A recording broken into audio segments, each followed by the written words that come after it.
Hi everyone, I'm Carolyn from the Lantern of Chagrin Valley, and welcome to Carolyn's Caregiving Connection. It's a weekly program that we offer, providing resources, information for our caregivers at the Lantern and all across the United States. The Lantern of Chagrin Valley is a sister community to the Lantern of Madison and the Lantern of Saybrook, all located in Northeast Ohio. I want to thank everyone who's been tuning in to these weekly programs. They are live, they're also recorded, they're posted on our websites, they're posted on our Facebook pages, and they're posted on LinkedIn. Most recently, we've added them to YouTube. So just about anywhere you're seeking information, you'll be able to find us under the Lantern of Chagrin Valley, as well as Carolyn's Caregiving Connection. We really appreciate your comments. We certainly welcome your questions and your recommendations for topics and speakers in future programs. This particular program is not live, it's recorded. I'm in my home office here this morning, and so today our topic is assisted living, how to get started. You know, we've just come now to Labor Day weekend, kind of the end of the dog days of summer, and for those of you who are caregivers to someone living at home, probably been able to do pretty well through the summer. The weather is good. People are able to get out of their house. We can take care of, groceries and errands and doctor's appointments, all those kinds of things pretty readily for our loved ones. But once the fall comes, some of us may be returning back to work. Perhaps you've been working remotely. You may also be dealing with children in school. So now you've got some different commitments for school time and sports activities, what have you. And you may also be thinking ahead to winter. You know, that cold weather and snow, at least here in Northeast Ohio, will be here before we know it. So the person who's been doing pretty well at home independently across the summer, and even with a lot of supports from family, friends, and even community agencies, may be a little bit more at risk in the winter. We certainly don't want individuals trying to go back and forth in the driveway to take their trash cans and pick up their mail, dealing with trying to get to and from the store, medical appointments. People who might be very isolated in bad weather become very much at risk, not only for depression because of the isolation, but also for falls. They're trying to do too much on their own. And I spoke in a recent program about someone that a family called about, and she was doing her laundry in the basement in those old-fashioned houses like some of us still have, and using her walker to get up and down the steps and carry a laundry basket, if you can just imagine. So we don't want our loved ones to be at risk for any physical harm from falls. We don't want them to be at risk because they're not eating well. They're just not cooking, they're snacking.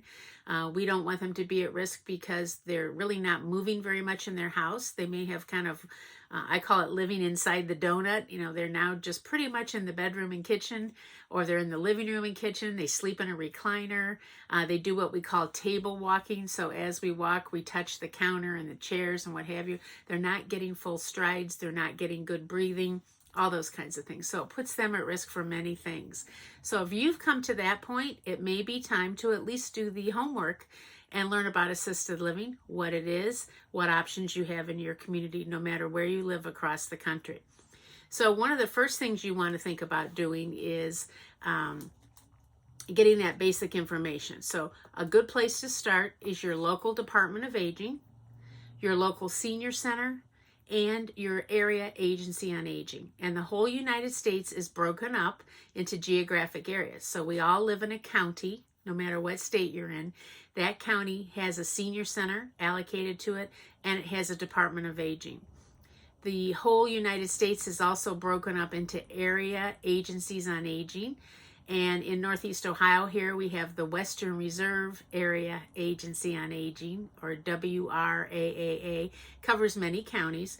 Those are the free starting points, the 3 starting points for you. If you don't have the phone numbers, no worries.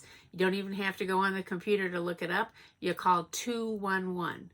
So just like we call 411 to get someone's phone number, and we call 911 to get emergency assistance, we call 211, which is the national information and referral source for every county in the United States. So again, you're going to ask for the senior center for your area, the local Department on Aging for your county, and the area agency on aging. When you make a call there, you're going to say, I'm interested in learning about assisted living. is there someone on your staff that can help me? If you call the area agency on aging, they have a whole program and protocol. They're going to give you to a person who is basically going to stay with you and hold your hand until you get connected to that right individual who's going to let you know all about whatever's available in your area, as well as community other sources like home care, special projects maybe where they're going to help you work on house repair, snow plowing, all kinds of things. Those programs are often very unique to a county because they're based on funding. And so those folks at the area offices on aging and area agency on aging, they'll know about those programs and they'll help you with that. The next thing that you can do is begin to think about what's most important to you in the search. Is it location? You want to find a community that's near to where you're going to be so that it's easier for you to visit. Is it pricing? Maybe there's some concerns about pricing there for you. Is it going to be the types of services offered? So not all assisted living communities are the same. Some are small, some are large. Some offer the services in little houses, some offer them in high rises. You may find that some will permit pets, some won't. Some permit driving, some won't. Some may permit people to still work and actually live in an environment like that. So it's, again, very, very different. Each of us is different. So we all live in different houses ourselves right now. We go to different restaurants. So you'll know what's most important to you and potentially then what's most important to your loved one. It may be that you want to have a therapy department. You need therapy services. You may find that socialization is the most important thing. You want a robust calendar and things to do. You may know that food is a significant issue for your loved one and they want chef prepared meals. You may have somebody that only wants the continental breakfast type of a breakfast meal, if you will, served whenever they want it in the morning, not at specific times. So again, we're all different. Those are the things you can look for. So once you start thinking about what's most important to you, you can also go to a website called Assisted Living Compare. Assisted Living Compare. It's actually developed by CMS, the Center for Medicare and Medicaid Services, and it kind of is in alignment with another website. They have Nursing Home Compare, they have Hospital Compare, and Home Health Compare.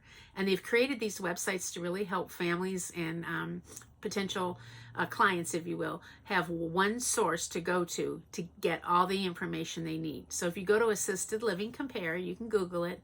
What you'll be able to do is put in a zip code, and then you can use some filters. I want one that allows smoking. I want one that allows pets. And you do a few little, check marks on those filters, and you'll get a list. So from that list, you'll have name, address, phone number, websites, you'll know ownership, and then you can continue and learn all about that community. You'll look at their past surveys from their Department of Health. You'll be able to look at customer satisfaction information. You'll be able to look at staffing ratios. I mean, tons of information. And you could easily spend a few hours doing this. So it's a great weekend, nighttime activity when you're watching TV. Go to Assisted Living Compare, filter by zip code, filter by those things that you've identified are most important to you, and you'll get a list. Well, right now, across the United States, most assisted living communities aren't doing live tours. We're not allowing people in our building because of the COVID restrictions. But we are doing virtual tours, which means you give us a call, and we'll actually set up a personalized appointment, and we'll either do FaceTime, Zoom, or some other method to take you on a walking tour of the community. We may also have some that are pre-recorded, and we'll just simply send you a link.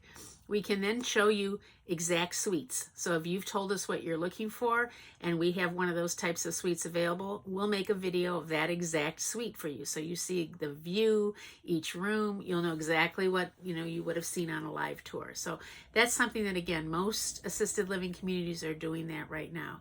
They certainly can mail information to you, but more and more of us are getting away from the old brochures and doing the virtual tours, and then we put a lot of information on our own websites. So each assisted living community should have a website, and I would venture to say almost all of them have a Facebook presence.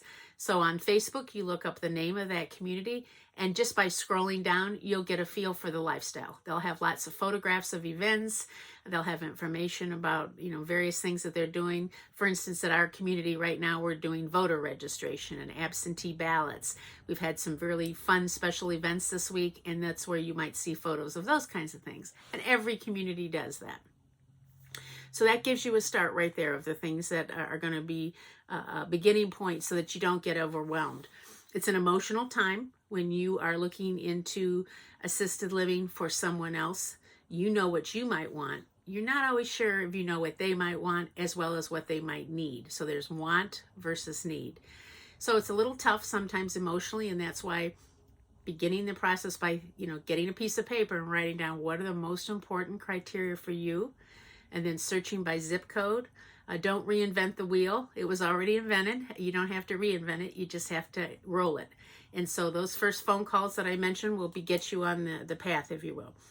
The next things you want to think about in talking with the assisted living community is what are they going to offer to you in terms of the space. They may have studios. They may have a 1-bedroom. They may have a 2-bedroom. They may allow couples to share a 1 or a 2-bedroom. They may not. That's all depending on their licensure. Some may be furnished. Some may not. Some may charge extra for things like cable TV, telephone, internet, guest meals, transportation. So those are the questions you want to ask about. What other accommodations or amenities do they offer to you? Do they have patios or courtyards? Do they have a bus? Can they take people on outings, to look at the scenery, go for ice cream?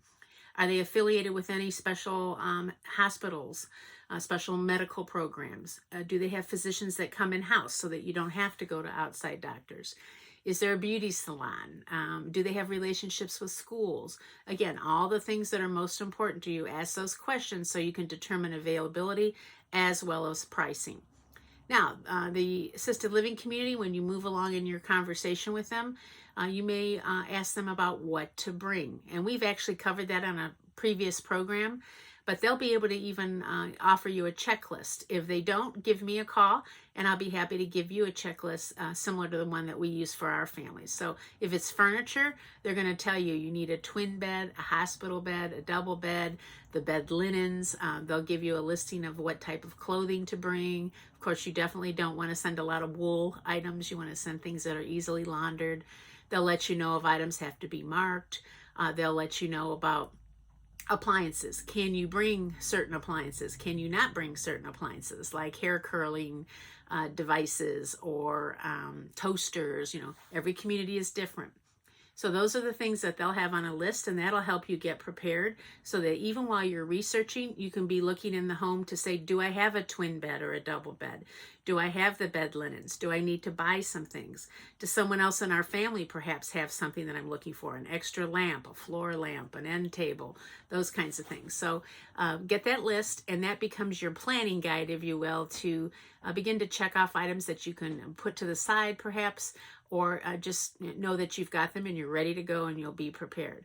When you start packing those items and you're packing boxes, my suggestion is you just use a piece of tape or a name tag or an old envelope, something that you can, tape on top. And one box says toiletries, one box says clothing, one box says books, one box says family pictures, because you're really probably not going to be able to move your loved one in. You're going to be dropping items off at a loading dock or a move-in area, and it'll be the staff putting things away. So help them out by marking the boxes, and that way if you're looking for something early on, it'll be easily found. So now, the next step in looking for assisted living information is to think about pricing. Medicare does not come into play in any assisted living community. It does not pay for the room and board.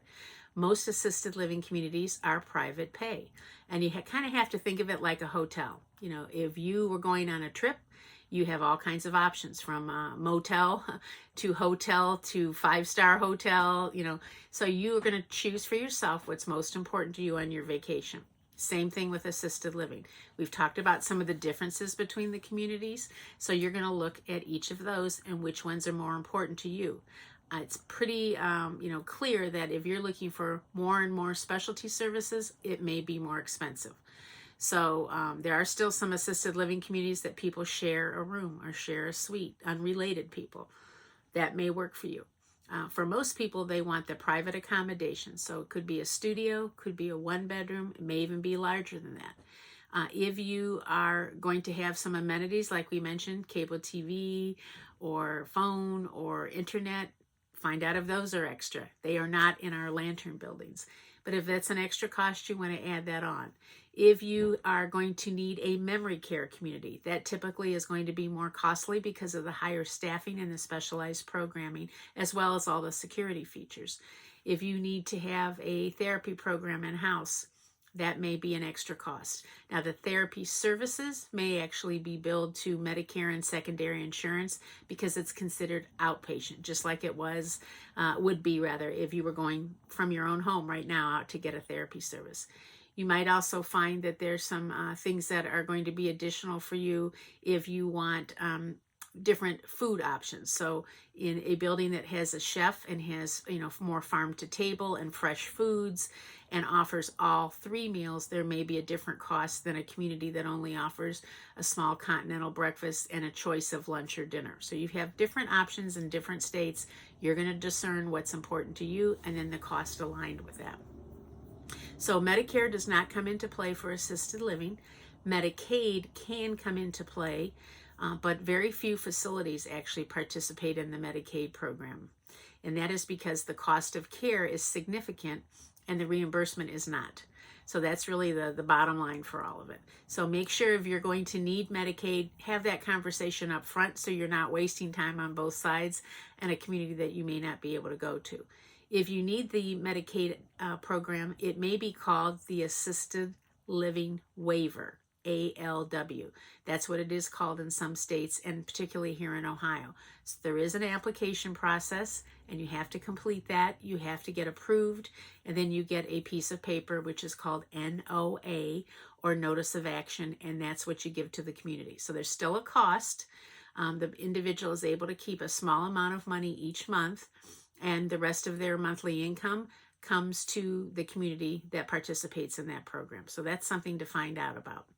You may also qualify for what is called aid and attendance. And this is for veterans and spouses of veterans who served at particular times in the military. So if that is your situation, find out about eligibility online. It's called aid and attendance, or every county has a Veterans Services Commission, a Veterans Services Commission in every county in the United States.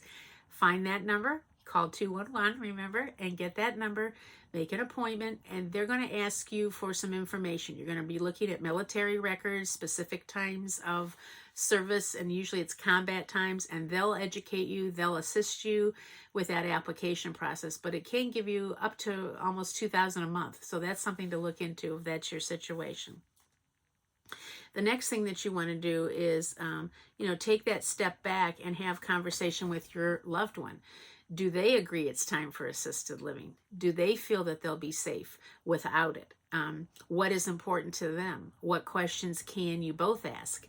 Can they be with you when you're doing the virtual tour so they can see everything themselves, be part of the whole discussion, and have the choices so they're not feeling like someone is making decisions for them and about them? So if that's something that you can do, please do that. If you have siblings involved, if you have an elder law attorney, if you have a trust officer, inquire of what's important to them. Can the wealth advisor or the elder law attorney advise you in any way on steps that they may have taken with other families? Again, no need to reinvent the wheel. So when you make those first calls to the community, you've gotten the list, you've narrowed it down, you have a few that you want to look at. The first thing to remember is, again, number one, don't get overwhelmed. Many families have gone through this process. The people that you're going to be calling at the communities are there to help you. So they're going to try to cover areas. If you don't ask the question, they're going to bring it up because they want you to be informed. They want you to have the resources you need to make the best decision. Look at that list that you made of your top 2 or 3 needs. If you've used that to filter now on the Assisted Living Compare website or any other places you're going, you'll be able to narrow your list down to maybe 3 to 5 communities. You don't really want to start calling every community around, or you're going to get yourself stressed out and overwhelmed. So pick those top 3 to 5, make those phone calls, but make those phone calls when the people that can help you are there. We get so many phone calls at night, and of course we have staff at night, but they're not there to help you with admission or move-in information. So they're basically going to take a message and you're going to get a return call the next day. Make that call again Monday through Friday during normal business hours. Now, many communities may have a manager on duty even through the weekend, but that doesn't mean that person is skilled at talking about all the move-in and admission information and payment and resources. So just, if you really want to have that one-on-one conversation, try to do it during the day. Or you possibly can go through the website of the community and make a request there so that someone can call you back. And make sure then when they're calling you back, you're going to be getting a call, and pick up the phone. We get a lot of requests that way. And when we make the phone call, people say, I never answer phone from, a call from a number I don't recognize. Well, our numbers go through switchboards, so you may or may not always know the number. Your call that you're making to the community will be a main number perhaps, or it could be a number from an ad. It doesn't mean that the person calling you back, if they're calling from a cell phone, like myself, I have a cell phone, it may not be the same number.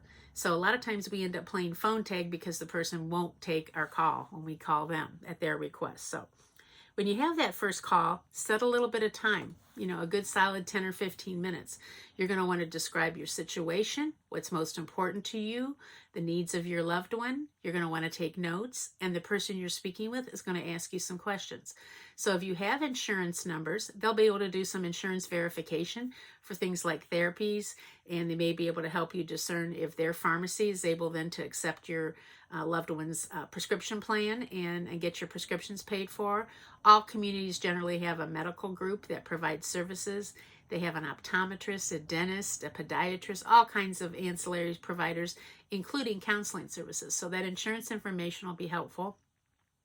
They're also going to be asking you about diagnoses. What are the top needs? Do you know what the medications are, or at least the top ones? Now, you don't have to give them the whole list on that first phone call, but it is helpful if you know mom or dad or whomever you're calling for take these particular heart medications, diabetes medications, particular, things that are give us a sense of what that person's needs may be. Then you're also going to want to be able to give that person a sense of your timeline. Are you thinking about a move that needs to be made quickly because winter's coming and the person's struggling a little bit more? Maybe there's some memory loss and you're concerned the person could leave the home and get on the street and be at risk. Could be that your loved one is in a rehab center. Maybe something's already occurred or happened, and so you need to make a decision more quickly, or you're just thinking ahead. So let them know your time frame, and then be prepared to talk a little bit about the payment. If this is private pay, then they're going to tell you all about their rates and what they are, and they're going to send you some information. If you're going to need that aid and attendance from the Veterans Administration, then they're going to help you learn about that through your Veterans Services Commission, which is in H County, remember. And if you need Medicaid, they'll direct you to how to start that application process and let you know if they have availability, if they have a waiting list, or if they even participate in the program. So you're going to cover all those key topics in a short 15-minute phone call. If it's of interest to you and you want to go to the next level, then you're going to arrange that virtual tour. That's the time to get your loved one involved if they can be, perhaps your siblings. And again, they can be a group call. They may also have videos that they can send you. We do. We'll send you little short 1-minute videos by text, and you can see our different accommodations, the bathrooms, all of our common areas. And then, of course, we redirect you to our website and also our Facebook pages so you can see lots more photos and information. And most communities are going to be able to do that for you. The next thing you want to do is talk a little bit about their COVID preparations and restrictions and what have you. So most likely, excuse me, you're not going to be visiting live, but they will offer Skype, FaceTime. Some may offer Zoom meetings with families. Window visits, pretty much everyone is doing, where you go to the outside of their room and you can visit through the window, through the screen, using cell phones. You can even use little washable markers and make drawings on the windows. People play tic-tac-toe. all kinds of things. And then they have outdoor visits. So the outdoor visits are either a booth or a porch area or an enclosed area with plexiglass where you can visit safely. You wear a mask. The visits are usually about 30 minutes. But of course, cold weather is coming here in Ohio. So we're preparing and thinking ahead to what that means for us. Sorry about that. The next thing you want to think about is with COVID, are there any other restrictions for family members? Some communities do not allow food to be brought in from the outside. They do not allow items to be delivered as soon as you bring them to the door. They may hold them. They may sanitize them. We sanitize all of our mail and all of our packages. Anything delivered to our loading dock has to sit there for at least 24 to 48 hours and that kind of thing. So learn about the requirements there before you make those moves. We're all dealing with COVID every day and doing our best to be as safe as possible. So the next thing you want to think about is, here we go. What are you going to do about medical care? If you have a doctor in the community, will that doctor continue to see your loved one? You would probably have to take your loved one to the doctor's office. I would continue to maintain that for specialty doctors like cardiology or neurology, something like that. But for your everyday, primary care physician or PCP, you may want to think about using the service at the community. Likely they have a physician and a nurse practitioner. That saves you from having to take time off work or take someone back and forth to appointments, that kind of thing. If someone leaves your building, your community that you're choosing, they may have to go into a quarantine if they have an outside appointment. So be aware of that. It may be better for you to go ahead and utilize the services available at your community so your loved one is safe. They're not out in the, big world where people are getting exposed every day, and they're not going to have to go in quarantine because they had to have an appointment. Before you move into the community, if there's appointments that need to be done, go ahead and take care of those before moving. Get your haircuts. Although we have a beauty and barber salon in our buildings, and most do, go ahead and get that haircut in advance. Take care of things like routine visits, because you're going to need medical information to give to the community anyway. We also have a history and physical form that most communities use that they've developed that's very common in our world. And your community representative will give you that to take to the doctor, or they'll send it to the doctor for you. Take care of appointments like the dentist. Take care of appointments if you need for anybody that needs a state ID, an update on their car, anything that you can think of that's a routine kind of an appointment. Take care of those before you come in. So that you don't even have to worry about whether or not the person has to leave during the COVID time. Then you want to determine who's going to sign the paperwork. There is a lease at every community, and there are many authorizations. It could be the authorization for the medical care that we talked about. It could be that you're going to use the community's pharmacy. You may want to utilize the services of the podiatrist, the optometrist, the dental group, the therapy team. So all those require signatures, and you're going to determine who is able to sign. Is it your loved one? They're still signing all their own paperwork. Do they have a individual that's been named power of attorney? We often even have a wealth advisor, an elder law attorney, and others who will sign all the paperwork and handle the payment. It's the family that makes the choices and decisions and participates in care conferences. So those are things you need to decide in advance so that everything goes smoothly. And signing paperwork can take, easily 60 minutes to even 2 hours. Just depends on the community and what's involved. They may be able to send you paperwork in advance. They would scan it, send it to you, you review it, you sign it, scan it back, but you're also going to be then reviewing it by phone, because really it's a lot of information. It'd be a pretty extensive packet to just get in the mail and understand what you're signing. So there is a lease, and then again, all these authorizations, and then a lot of good information. It could be the menus, it could be information about how transportation is managed, could be the beauty shop list, all those kinds of ancillary information. But somebody does want to review it with you. And then as we've said in past programs, we have provided a whole program on what you want to bring with you. So whether it's furniture, including the TV or a small computer or an iPad, little kitchen appliances. Now, most assisted livings give you a fridge. They may give you a microwave. They may have a kitchen. They may have a kitchenette. You really only need those things for snacks. But some people have a Keurig, for instance. Some people have ask about, can I bring a waffle maker? Can I bring this or that? Do I need a vacuum cleaner? So those are the things that you'll want to find out on that list and begin to assemble and get your list in order. Medications will be important. You're going to decide whether or not you're able to manage them as a family, and you just go to your local pharmacy or your mail order group and you take care of the supply, and you've got to maintain that 30-day supply. If someone runs out, the facility is likely going to require that you have to use their pharmacy, because we can't let someone go without medication. It's probably going to be a convenience to you already to use the community pharmacy, and they're going to be reviewing the insurance information, as we talked about earlier, and let you know if your plan covers the prescriptions through that pharmacy, and most likely they will. I will recommend that if the community permits it, you go ahead and get your over-the-counter drugs on your own. So cough syrup and, Tums and all this kind of stuff that's routine. Get those things at a discount store or a big box store. They'll still be kept at the community in the nursing card or in a medicine cabinet that they've provided. You need a medical physician order for anything like that, but go ahead and get the over-the-counter things, inexpensively anywhere you can. It's the prescription drugs that you want to make the decisions about. And then the next thing you want to think about, is there anything else that you want to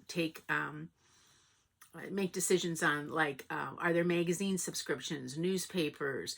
Will your loved one need a cell phone, or will the phone service at the community work? Probably at our community, a third of the people have no phone. If they get a phone call, we go through the front desk to the nurse's station. The person just comes right there and takes a call. We also have cordless phones that can be used throughout the building. About a third of the people have a landline, and about a third of the people have a cell phone. So it's all up to you. If you have a cell phone, definitely get one that they can easily manage, more like the jitterbug, if you will, versus the smartphone, if the person has, some vision problems or problems with cognitive abilities. So you decide. You'll know what's best for you and your loved one. So I hope that tonight we've covered, again, some of the basics on what is assisted living and how do you get started with it. As always, we welcome your questions and your comments. Please feel free to put them right under the post that you're going to see. You can also reach out to me directly. Again, my name is Carolyn, and I am at the phone number of 440-557-1104, 440-557-1104. You can also reach us just by calling the Lantern of Chagrin Valley. They'll know who I am, and I'll be most happy to call you back. We do ask you to help us. This program has grown over the last 3 or 4 months. We now have almost 5,000 views per week, and that's really helpful to us because a lot of our referrals come from people who have connected with us one-on-one. So they've either met us in the community, they're watching a program like this, they are a referral of an existing family, that kind of thing. So those kinds of referrals are important to us. So any way that you can help us by liking, by making comments, by sharing, that's really helpful to us. And again, we want to welcome any thoughts you have for additional topics as well as additional speakers. So if you have someone, or you yourself have a service that relates to senior living, we'd love to know more about it, as long as it's going to help our families. It's not a selling program. We're not selling anything. We're offering help and resources. So again, we thank you for tuning in each and every week to this program and the others that are offered by our Lantern Lifestyle communities. We wish you the best over this holiday weekend, keeping everyone safe. We look forward to seeing you again next week. And until then, I send you my best for today and always.